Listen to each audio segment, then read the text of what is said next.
പീഡനകാലത്തിൻ്റെ മധ്യത്തിൽ, അതായത് 3.5 വർഷം കഴിയുമ്പോൾ, ഞാൻ നേരത്തെ പറഞ്ഞു, അന്തിക്രിസ്തു അവൻ്റെ വിഗ്രഹം യെരുശലേം ദേവാലയത്തിൽ വെക്കും. യാതൊരു വിഗ്രഹത്തെ ഉണ്ടാക്കരുത്, ഒരു വിഗ്രഹത്തെ നമസ്കരിക്കരുത് എന്ന് പറഞ്ഞ യഹൂദൻ, ഇന്ന് യഹൂദൻ ഇതുവരെ ആരാധന പുനഃസ്ഥാപിച്ചിട്ടില്ല കേട്ടോ. അവൻ്റെ ദേവാലയം ഉണ്ടാകണം, മോശ പറഞ്ഞു കൊടുത്തിട്ടുള്ള ന്യായപ്രമാണങ്ങൾ മുഴുവൻ ഉണ്ടാകണം, അതൊരു വേറൊരു വിഷയമാണ്. അതെല്ലാം സ്ഥാപിച്ച് അവൻ ആരാധന തുടങ്ങുന്ന സമയത്താണ്, അതുവരെ അവൻ ചിരിച്ചോണ്ട് സമാധാനദൂതനായിട്ട് യഹൂദൻ്റെ കൂടെ നിൽക്കും. പിന്നീട് അവൻ ഭയങ്കരമായ പീഡനം അഴിച്ചുവിടും. ഇതിനെക്കുറിച്ച് ദാനിയേലിന്റെ പുസ്തകം 9-27 വാക്യത്തിൽ, ആക്ഷേപത്തിന്റെ മധ്യേ അവൻ ഹനനയാഗവും ഭോജനയാഗവും നിർത്തലാക്കി കളയും, മ്ലേച്ഛതകളുടെ ചിറകിന്മേൽ ശൂന്യമാക്കുന്നവൻ വരും. അതിനെക്കുറിച്ച് പൗലോസ് പറഞ്ഞിരിക്കുന്നത് 2 തെസ്സലോനിക്കർ 2-4 വാക്യത്തിൽ, അവൻ ദേവാലയത്തിൽ ഇരുന്ന് ദൈവമാണെന്ന് നടിക്കേണ്ടതിന് ദൈവമെന്നോ ആരാധനാ വിഷയമെന്നോ പേരുള്ള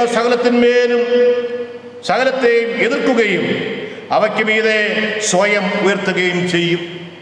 എന്ന് പറഞ്ഞാൽ ലോകത്തുള്ള സകല ആരാധനയും അവൻ നിരോധിക്കും. താനാണ് ദൈവമെന്ന് അവൻ പ്രഖ്യാപിക്കും. ലോകത്തുള്ള സകല ആളുകളും അവനെ ആരാധിക്കണമെന്ന് പറയും. അതിൻ്റെ ലക്ഷണങ്ങൾ ഇപ്പോഴേ നടക്കുന്നുണ്ട്. മത്തായിയുടെ സുവിശേഷം 24 വാക്യത്തിൽ കർത്താവ് തന്നെ നേരിട്ട് പറഞ്ഞിരിക്കുന്ന ഒരു കാര്യമുണ്ട്. ദാനിയേൽ പ്രവാചകൻ മുഖാന്തരം അരുളി ചെയ്തതുപോലെ ശൂന്യമാക്കുന്ന മ്ലേച്ഛത എന്ന് പറഞ്ഞാൽ അന്തിക്രിസ്തുവിന്റെ വിഗ്രഹം വിശുദ്ധ സ്ഥലത്ത് നിൽക്കുന്നത് കാണുമ്പോൾ, എന്ന് പറഞ്ഞാൽ യെരുശലേം ദേവാലയത്തിൽ നിൽക്കുന്നത് കാണുമ്പോൾ നിങ്ങൾ ചിന്തിച്ചു കൊള്ളുവീൻ. കർത്താവിൻ്റെ വരവിൻ്റെ ചില ലക്ഷണങ്ങൾ. പിന്നീട് പറഞ്ഞിരിക്കുന്നത് 6-7 വാക്യങ്ങളൊന്ന് വായിക്കാമോ? മത്തായിയുടെ സുവിശേഷം 24 6-7 വാക്യങ്ങൾ പെട്ടെന്ന് വായിക്കണം. നിങ്ങൾ യുദ്ധങ്ങളെയും യുദ്ധശ്രുതികളെയും കുറിച്ച് കേൾക്കും. യുദ്ധത്തെ കുറിച്ച് കേൾക്കുക എന്ന് പറയുന്നത് അത്ര എളുപ്പം കേൾക്കാറുണ്ടോ നിങ്ങൾ ആരെങ്കിലും? ഇപ്പോഴും യുദ്ധമുണ്ട്, പണ്ടും യുദ്ധമുണ്ട്. പണ്ടത്തെ യുദ്ധം എന്ന് പറഞ്ഞാൽ അമ്പും വില്ലും ടിഷ്യൂ ഇതായിരുന്നു പണ്ടത്തെ യുദ്ധം. പിന്നെ കുറച്ചുകൂടെ കഴിഞ്ഞിട്ട് പിന്നെ കല്ലെടുത്തെറിയുക, ചെറിയ ഉണ്ടൻ തോക്ക് വെച്ചിട്ട് ഇങ്ങനെ നെഞ്ചത്ത് വെച്ച് വലിക്കുന്ന ടിഷ്യൂ, ഇതൊക്കെയാണ് ചെയ്തത്. മക്കളെ, അതുപോലത്തെ യുദ്ധമാണോ ഇന്നത്തെ യുദ്ധം? കഴിഞ്ഞ മാസം വായിച്ചു, റഷ്യ ഉക്രൈനെ ആക്രമിച്ചതിൻ്റെ 1ാം വാർഷികമായിരുന്നു എന്ന്. ലോകരാജ്യങ്ങൾ അതിനെതിരെ പ്രമേയങ്ങളൊക്കെ പാസ്സാകും, ഉപരോധങ്ങളൊക്കെ കൊണ്ടുവരും, തിരിച്ചടിക്കത്തില്ല കേട്ടോ. തിരിച്ചടിക്കാത്തതിൻ്റെ കാരണം എന്ന് പറഞ്ഞാൽ എല്ലാവരുടെ കയ്യിലും ഇരിക്കുക സാധനം എടുത്ത് പ്രയോഗിച്ചു കഴിഞ്ഞാൽ നമ്മുടെ റഷ്യയിലെ ചേട്ടൻ ഒരൊറ്റ ഞെക്കി കഴിഞ്ഞാൽ മതി, ലോകം പപ്പടമായി പോകും, ചാമ്പലായി പോകും. അത്ര വലിയ അണുബോംബ്, ആറ്റം ബോംബ് ഉണ്ടാക്കി വെച്ചിരിക്കുക അവിടെ. അതവിടെ മാത്രമല്ല, എല്ലാവരുടെ കയ്യിലും ഉണ്ട്. പാവപ്പിടിച്ച കുട്ടിരാജ്യങ്ങളുടെ കയ്യിലെക്കാളും കാണത്തില്ലായിരിക്കും, നമ്മുടെ കയ്യിലും ഉണ്ട്. അറിയാതെ ഒരുത്തരം വട്ട് കയറി ഞെക്കിക്കഴിഞ്ഞാൽ ലോകം ചാമ്പലായി പോകും. വിശദീകരിക്കണമെന്ന് ആഗ്രഹമൊക്കെ ഉണ്ട്, പക്ഷേ സമയമില്ല. ലോകയുദ്ധങ്ങളെക്കുറിച്ചൊക്കെ കർത്താവ് നേരത്തെ പറഞ്ഞിട്ടുണ്ട്. 1-2 കാര്യങ്ങൾ നിങ്ങളുടെ ശ്രദ്ധയിലേക്ക് കൊണ്ടുവന്ന് ആ ഭാഗം ഞാൻ വിടാനായിട്ട് ആഗ്രഹിക്കുക. ഇവിടെ എസെക്കിയേൽ പ്രവാചകന്റെ പുസ്തകം 21-ാം അധ്യായം അതിൻ്റെ 26 മുതലുള്ള വാക്യങ്ങൾ നമ്മൾ വായിക്കുമ്പോൾ, രാജഭരണം അവസാനിക്കുമെന്ന് പണ്ടേ എസെക്കിയേൽ പറഞ്ഞിട്ടുണ്ട്. അതിൻ്റെ 26-ാമത്തെ വാക്യത്തിൽ, എസെക്കിയേൽ 21-ലാണ്, നിങ്ങൾ വീട്ടിൽ പോയി വായിക്കണം.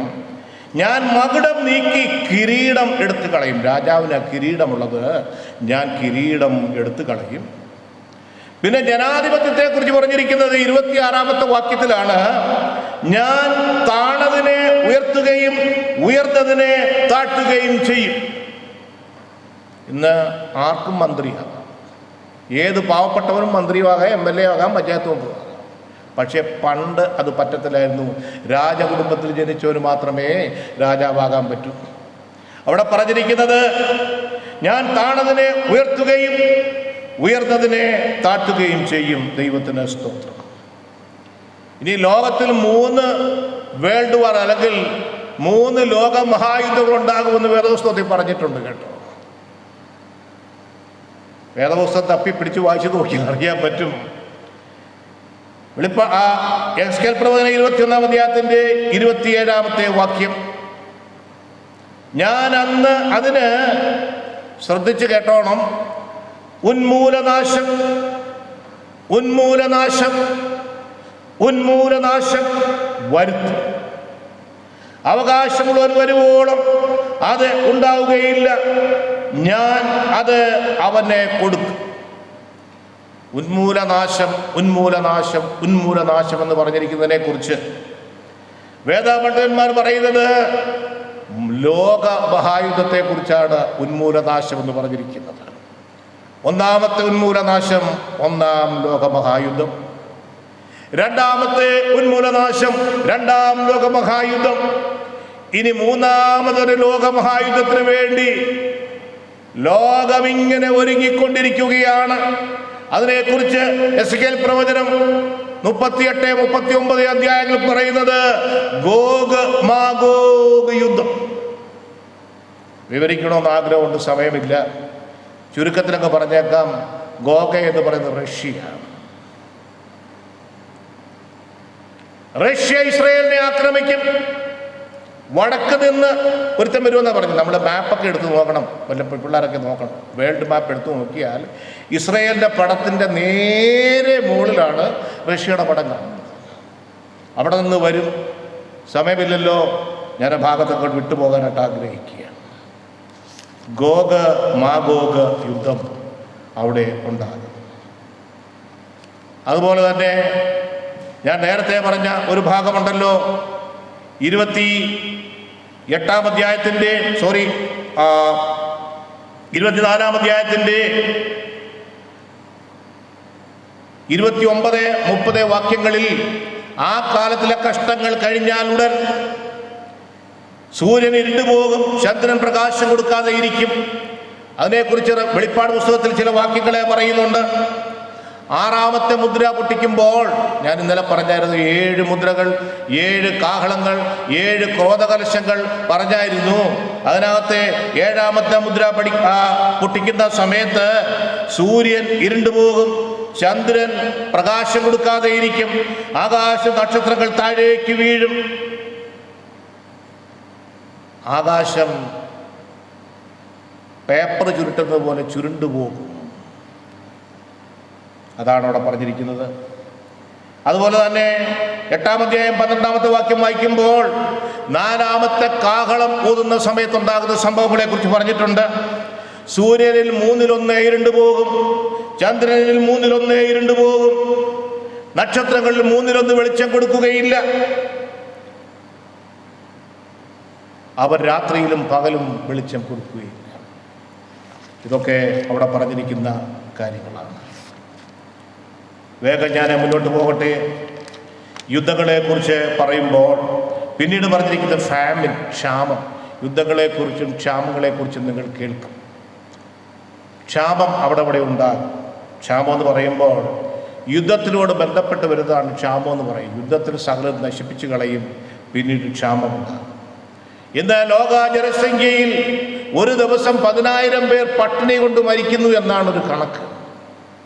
എന്നാൽ എത്രയോ കോടി ഡോളറാണ് ലോകരാജ്യങ്ങൾ യുദ്ധത്തിന് വേണ്ടി, യുദ്ധ സാമഗ്രികൾക്ക് വേണ്ടി ഉണ്ടാക്കുന്നത്. 10,000 പേർ ഒരു ദിവസം മരിക്കുമ്പോൾ ഉണ്ടാകുന്ന പട്ടിണിയെക്കുറിച്ച് വെളിപ്പാട് പുസ്തകം 13-ാം അധ്യായത്തിൽ പറയുന്നുണ്ട്. 6-ാം അധ്യായത്തിലെ പറയുന്നുണ്ട്. ഒരു പണത്തിന് 1 ഇടങ്ങഴി ഗോതമ്പ്, ഒരു പണത്തിന് 3 ഇടങ്ങഴി യവം. ഒരു പണമെന്ന് പറയുന്നത് ഒരു മനുഷ്യൻ്റെ ഏതാണ്ട് ഒരു ദിവസത്തെ ശമ്പളം. അത്രയും അവൻ ഉണ്ടെങ്കിൽ മാത്രമേ റേഷൻ കടയിൽ കൂടെ അത് കിട്ടത്തുള്ളൂ. അന്നത് കിട്ടണമെങ്കിൽ ചിപ്പടിക്കണം. 666 എന്നുള്ള ചിപ്പ് പറയണമെന്ന് ആഗ്രഹമുണ്ട്, പക്ഷേ സമയമില്ലാത്തതുകൊണ്ട് ആ ഭാഗവും ഞാനങ്ങ് വിടുകയാണ്. ആരെങ്കിലും ഒന്ന് വായിക്കാമോ? ഹഗ്ഗായി പ്രവാചക പുസ്തകം 2-ാം അധ്യായം 6-ാമത്തെ വാക്യം.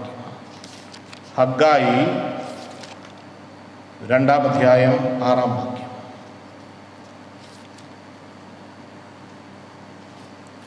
ഹഗ്ഗായി എവിടാന്നൊക്കെ അറിയാമോ?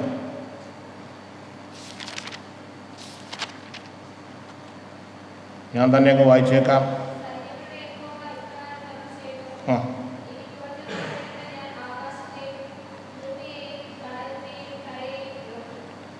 അല്പകാലത്തിന് ശേഷം ഞാൻ ആകാശത്തെയും ഭൂമിയെയും കടലിനെയും കരയെയും ഇളക്കുമെന്ന് പറഞ്ഞാൽ ഭൂകമ്പം ഉണ്ടാകുമെന്നാണ് പറയുന്നത്. ഭൂകമ്പത്തെക്കുറിച്ച് ഒത്തിരി കാര്യങ്ങൾ എനിക്ക് പറയണമെന്നുണ്ട്.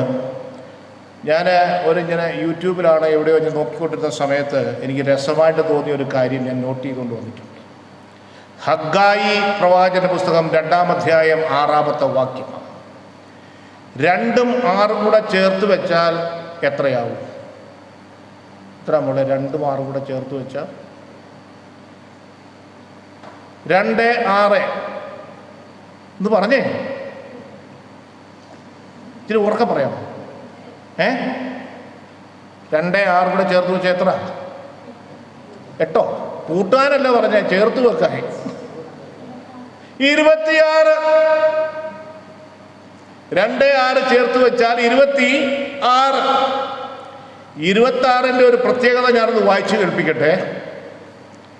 ഉണ്ടായ ഭൂകമ്പങ്ങളുടെ ഒരു കണക്കാണ് ഞാൻ പറയാനായിട്ട് പോകുന്നത്. 26-ാം തീയതി ഉണ്ടായ ഭൂകമ്പങ്ങൾ. ഇതെങ്ങനെ സംഭവിച്ചു എന്ന് എനിക്കറിയത്തില്ല. ഹഗ്ഗായി 2:6 പറയുന്നു, 2ഉം 6ഉം കൂടെ ചേർത്ത് വെച്ചാൽ 26. 1976 ജൂലൈ മാസം 26-ാം തീയതി ചൈനയിൽ ഒരു ഭൂകമ്പമുണ്ടായി. 26-ാം തീയതി.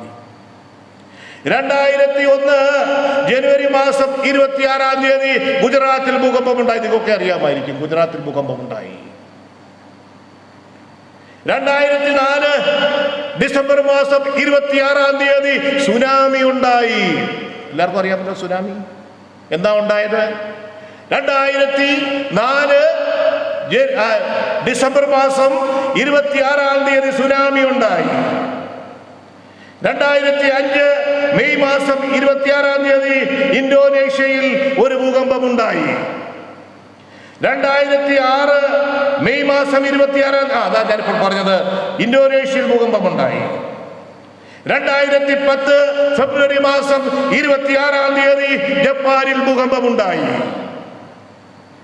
2010 ജൂലൈ മാസം 26-ാം തീയതി തായ്വാനിൽ ഭൂകമ്പമുണ്ടായി.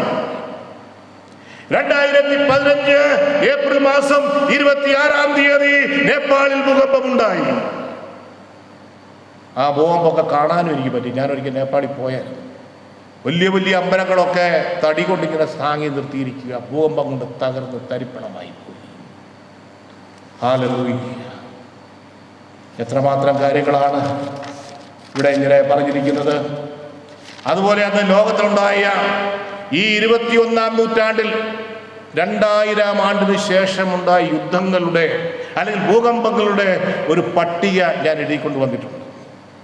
18 ഭൂകമ്പമാണ് ഈ 2000-ന് ശേഷം 2001 മുതൽ 2023 വരെ ഉണ്ടായതായ ഭൂകമ്പങ്ങൾ. നിങ്ങൾ യുദ്ധങ്ങളെയും യുദ്ധശ്രുതികളെയും കുറിച്ച് കേൾക്കും. ക്ഷാമവും ഭൂകമ്പവും അവിടെ ഉണ്ടാകുമെന്ന് പറയുമ്പോൾ ശ്രദ്ധിച്ചു കേൾക്കുക. ഇന്നലെ ഏട്ടന് ഞാൻ ഇന്നലെ മുമ്പേ പറഞ്ഞതാണ്. 2001 ജനുവരി മാസം, അത് 21-ാം നൂറ്റാണ്ടിലെ കാര്യം, മറ്റേ ഞാൻ പണ്ടും പറഞ്ഞായിരുന്നു. ഗുജറാത്തിലുള്ള ഭൂകമ്പത്തിൽ 20,000 ആളുകൾ മരിച്ചു. ഇതൊക്കെ നമ്മൾ ജീവിക്കുന്ന സമയത്തുണ്ടായ കാര്യങ്ങളാണ് ഞാൻ ഈ പറയുന്നത്. പഴയ കഥകളല്ല, 21-ാം നൂറ്റാണ്ടിലെ സംഭവങ്ങൾ. 2002 മാർച്ച് മാസം 26-ാം തീയതി അഫ്ഗാനിസ്ഥാനിൽ ഒരു ഭൂകമ്പമുണ്ടായി. അതിൽ 2000 പേർ മരിച്ചു.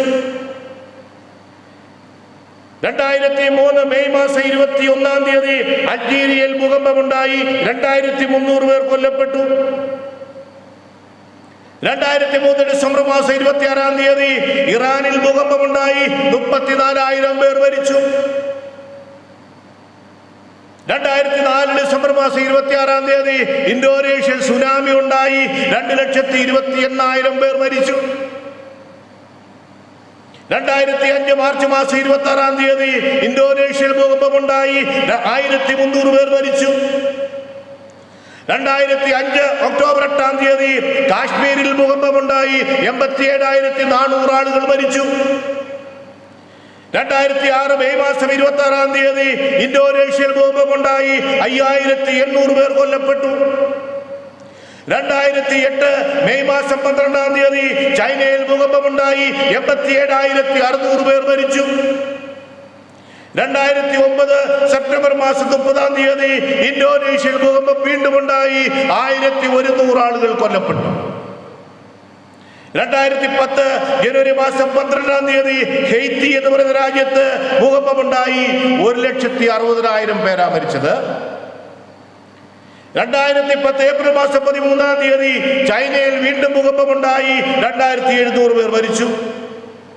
2011 മാർച്ച് മാസം 11-ാം തീയതി ജപ്പാനിൽ ഭൂകമ്പമുണ്ടായി, 20,000 പേർ മരിച്ചു. 2018 സെപ്റ്റംബർ മാസം 26-ാം തീയതി ഇന്തോനേഷ്യയിൽ ഭൂകമ്പമുണ്ടായി, 4,350 ആളുകൾ കൊല്ലപ്പെട്ടു. 2021 നമ്മുടെ അടുത്ത സമയത്താണ് കേട്ടോ, ഓഗസ്റ്റ് മാസം 14-ാം തീയതി ഹെയ്ത്തിയിൽ വീണ്ടും ഭൂകമ്പമുണ്ടായി, 2,250 ആളുകൾ കൊല്ലപ്പെട്ടു. 2022 ജൂൺ മാസം 1-ാം തീയതി അഫ്ഗാനിസ്ഥാന്റെയും പാകിസ്ഥാന്റെയും 2 രാജ്യങ്ങളിൽ ഭൂകമ്പമുണ്ടായി, 1,200 പേർ കൊല്ലപ്പെട്ടു. നമ്മളിന്ന് ജീവിക്കുന്ന 2023-ൽ ഫെബ്രുവരി മാസം കഴിഞ്ഞ 1 മാസം മുമ്പ് 2023 ഫെബ്രുവരി മാസം 6-ാം തീയതി തുർക്കിയിലും സിറിയയിലുമായിട്ടുണ്ടായ ഭൂകമ്പത്തിൽ 52,000-ത്തിലധികം ആളുകൾ കൊല്ലപ്പെട്ടു. ഇതൊക്കെ ഭൂകമ്പങ്ങളുടെ ഒരു പട്ടികയാണ്. ഇതൊക്കെ ഞാൻ പറഞ്ഞതാണ് ചോദിച്ചാൽ എഴുതിക്കൊണ്ട് വന്നു. കർത്താവിൻ്റെ വരവ് വളരെ അടുത്തിരിക്കുന്നു എന്നുള്ള കാര്യങ്ങൾ നമ്മളെ ഓർമ്മപ്പെടുത്തിക്കൊണ്ടിരിക്കുകയാണ്. മത്തായി 24:7 പറയുന്നു, പകർച്ചവ്യാധി ഉണ്ടാകും. ഒത്തിരി പറയാനുണ്ട്, സമയമില്ലാത്തതുകൊണ്ട് പെട്ടെന്ന് പോട്ടെ. 1980-കളിൽ നമ്മൾ കേട്ട ഒരു സാധനമായിരുന്നു എയ്ഡ്സ് എന്ന് കേട്ടിട്ടുണ്ടായിരുന്നു. ഞാൻ 84-ലാണ് അതിനെക്കുറിച്ച് ആദ്യമായിട്ട് കേൾക്കുന്നത്. അന്ന് ഞാൻ ക്യാമ്പസ് കുറിച്ച് കയറുന്ന സമയത്താണ് മാരക രോഗം എയ്ഡ്സ്. ഇപ്പം എയ്ഡ്സ് ഒന്നും ആർക്കും ഒരു പ്രശ്നമേ അല്ല.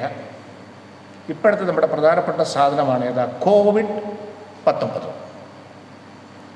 കോവിഡ് ലോകവ്യാപകമായി ഉണ്ടായതായ മഹാരോഗമാണ്. ഞാനൊരു കണക്ക് വായിച്ചത് 67,50,00,000 ആളുകൾക്ക് കോവിഡ് ബാധിച്ചു ലോകത്തിൽ.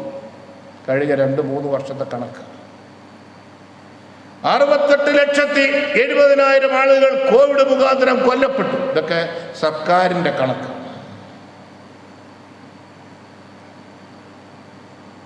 ഈ കഴിഞ്ഞ മാസത്തെ ഒരു കണക്ക് ഞാൻ എടുത്തു നോക്കി.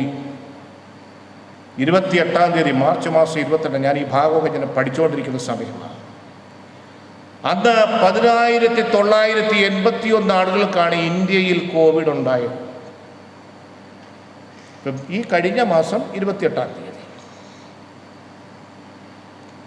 അന്നേ ദിവസം തന്നെ അതിൽ കേരളത്തിലെ നമ്പർ എത്ര അറിയാമോ? 10,981-ൽ 8,352 എണ്ണവും കേരളത്തിലാണ്. ദൈവത്തിൻ്റെ സ്വന്തം നാട്ടിൽ കോവിഡ്. ഇതൊക്കെ ദൈവം കണക്ക് തരുന്നത്, ഗവൺമെൻറ് തരുന്ന കണക്കാണ്. ഞാൻ അതിൽ നിന്ന് എഴുതിക്കൊണ്ട് വന്നത്. പിന്നെ പുതിയ അസുഖങ്ങൾ ഇഷ്ടം പോലെയുണ്ട്. നമ്മൾ കേട്ടിട്ടുണ്ടല്ലോ, കുരങ്ങുപനി, കഴുതപ്പനി, എലിപ്പനി, പക്ഷിപ്പനി. ഞാൻ അന്നേരം ഈ പുസ്തകം പേപ്പർ എടുത്തൊന്ന് വായിച്ചു. അന്നേരം കണ്ട ഒരു രോഗമാണ് അരിവാൾ രോഗം. അതെന്തോ സാധനമെന്ന് എനിക്ക് പറഞ്ഞില്ല. ഏതെങ്കിലും കമ്മ്യൂണിസ്റ്റുകാർക്ക് ഉണ്ടാകുന്ന രോഗമാണോ എന്ന് എനിക്കറിയത്തില്ല. അരിവാൾ രോഗം ഇന്ന് ലോകത്തിലുണ്ടാകുന്ന രോഗങ്ങളുടെ ഒരു പട്ടികയാണ്. അതുപോലെ 24-ാമത്തെ 9-ാമത്തെ വാക്യത്തിൽ കൊല്ലപ്പെടുന്ന ആളുകളുടെ ഒരു പട്ടികയുണ്ട്. ഇന്ന് ക്രിസ്ത്യാനികളെ കൊല്ലുന്ന ഒരു പട്ടിക ഞാൻ എഴുതിക്കൊണ്ട് വന്നിട്ടുണ്ട്. സമയം പോയതുകൊണ്ട് ഞാനത് പറയാനായിട്ട് ഇപ്പോൾ ആഗ്രഹിക്കുന്നില്ല.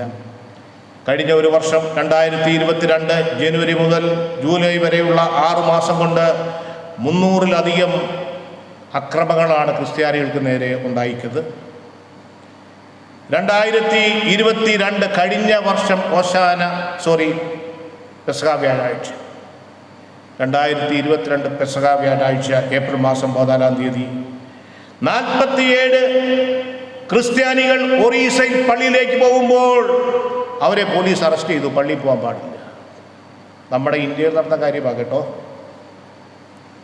113 വർഷം പഴക്കമുള്ളതായ ഒരു ക്രൈസ്തവ ആശുപത്രി, ബ്രോഡ്വെൽ ക്രിസ്ത്യൻ ഹോസ്പിറ്റൽ, അതടിച്ച് തകർത്തു. ഒറീസയിലുള്ളതായ കണ്ടമാൽ എത്ര ക്രിസ്ത്യാനികളെ എത്ര സഭകളുമാണ് നശിപ്പിച്ചു കളഞ്ഞത്. പിന്നീട് കർത്താവ് പറയുന്നുണ്ട്, നോഹയുടെ കാലം പോലെ, ലോത്തിൻ്റെ കാലം പോലെ. നോഹയുടെ കാലത്ത് മനുഷ്യർ തിന്നും കുടിച്ചും വിവാഹം കഴിച്ചും വിവാഹത്തിന് കൊടുത്തും പോകുന്നു.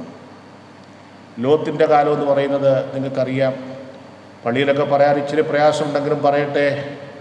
2 പേര് ലോത്തിൻ്റെ അടുത്തോട്ട് വന്ന് അബ്രഹാമിൻ്റെ അടുത്ത് നിന്നാണ് വന്നത്. അപ്പോൾ അവിടെ സോദോമിലെ പുരുഷന്മാർ അവരെ വളഞ്ഞു.